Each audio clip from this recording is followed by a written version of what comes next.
She's back. What's up, everybody? It's your boy, Mr. Dugai, coming at y'all with another episode of Dropping Dimes with Mr. Dugai.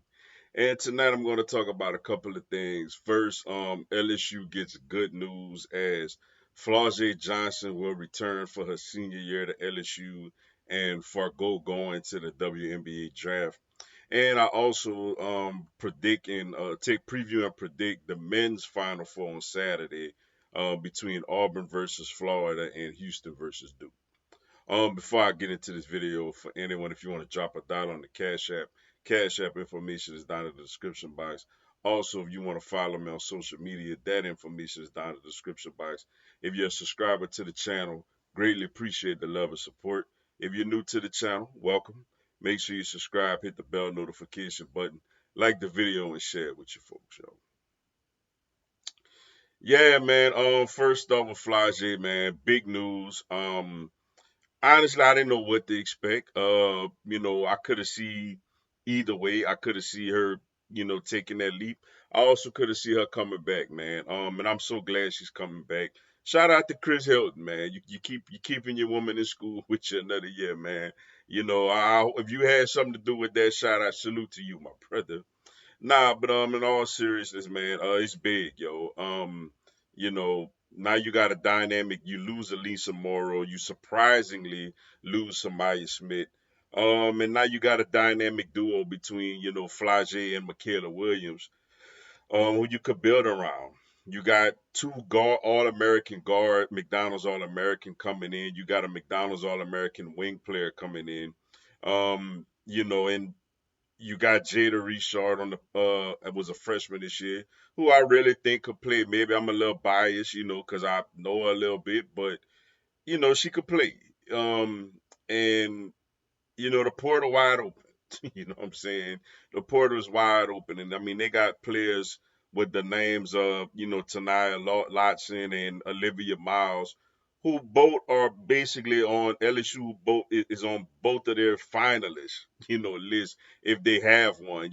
From everything that you read and see. So, got a good chance to really make this roster better. LSU needs much better point guard play next year, and LSU needs a solid bigs, but to know that Flaujae Johnson is going to be back going into her senior year, she's going to be one of the top premier players in the whole, country next year going into the season. It's big, man. And it's also big for box office, man, because we all going to want to see her play.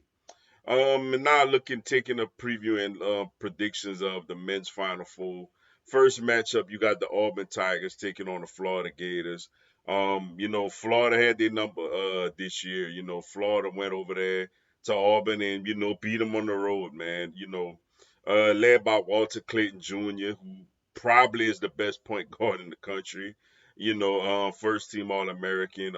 Just a really, really big time great player. And then Auburn, led by Janai Broom, man, who did say he's 100% healthy. Had a scary elbow injury in the Elite Eight against Michigan State, but looked like he good to go. For me, my keys for Florida winning this game is, just relying on them guards, man. Rely on your guard play like you've been doing up late. And I feel like Florida gonna be all right, And for Auburn is Auburn got to dominate the paint, man. Not just scoring but rebounding and rim protecting as well. As far as my prediction for this game, man, Bruce Pearl is a really good coach.